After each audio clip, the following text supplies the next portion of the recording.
आजची बोधकथा शहाण्याचा सल्ला।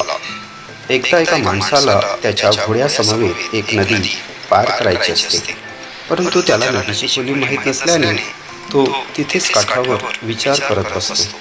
मदतीसाठी आजूबाजूला पाहत असताना त्याला तिथे एक लहान मुलगा दिसतो। तेव्हा त्या माणसाने लहान मुलाला नदीच्या खोलीबद्दल विचारले।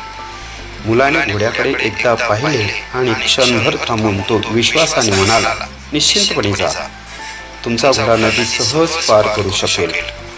मुलाचा सल्ला मानून त्या माणसाने नदी पार करण्यास सुरुवात केली, परंतु नदीच्या मध्यावर पोहोचल्यावर त्याच्या लक्षात आले की नदी खूप खोल आहे आणि तो जवळजवळ बुडायलाच आला। कसा बसा तो त्यातून सावरला आणि बाहेर येऊन त्या मुलावर जोरात खेपसला। मुलगा पुरता घाबरला होता आणि घाबरतच बोलला, पण माझी बदके तर खूप लहान आहेत आणि ते दररोज नदी पार करतात, त्यांचे पाय तर तुमच्या घोड्यापेक्षा खूप लहान आहे।